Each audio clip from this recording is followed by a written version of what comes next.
Hello guys, तो शुरू करते हैं एक और नई कहानी के साथ। एक गांव था जहां हर रात अंधेरा छा जाता था।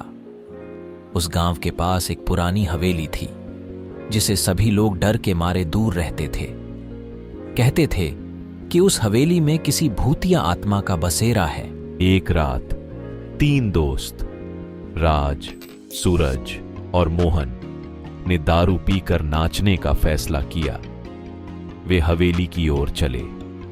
अंधेरे में वे दरवाजे की ओर बढ़ते गए। धीरे धीरे हवेली में घोर चिन्हों की गहरी छाया छाई हो गई। राज बोला, क्या यह वाकई भूतिया है?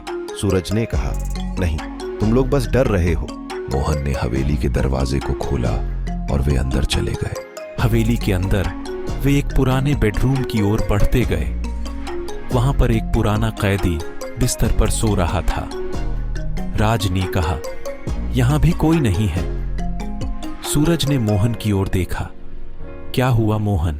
मोहन का चेहरा सफेद हो गया। वहां कोई है। बेडरूम की ओर झुकते हुए देखने पर वे एक बड़ी आंखों के साथ काले कपड़ों में एक भूत देखा। सूरज ने चिल्लाया, भागो! वे भागते हुए बाहर निकले, लेकिन हवेली के दरवाजे स्वयं ही बंद हो गए।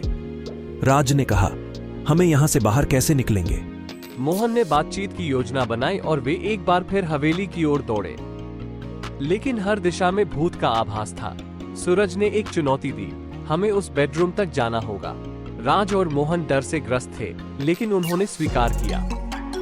वे बेडरूम की ओर धीरे धीरे बढ़ते गए। भूत की आंखें उन्हें चूमने के लिए तैयार थीं, लेकिन जब वे बेडरूम में पहुंचे तो वहां कोई नहीं था।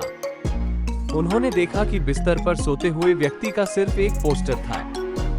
बेडरूम के बाहर निकलकर राज ने कहा, कुछ भी नहीं है, हमें बस अपने दिमाग को बुद्धिमत्ता से इस्तेमाल करना चाहिए। वे हवेली से बाहर निकले और उनका साथी डर भाग गया।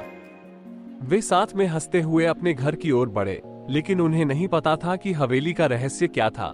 क्या वहां सच में कोई भूत था या उनकी सोच उन्हें गलत दिशा में ले जा रही थी? ये सवाल उनके मन में सुस्पष्ट था और वे कभी भी उस राज को सुलझा नहीं पाए।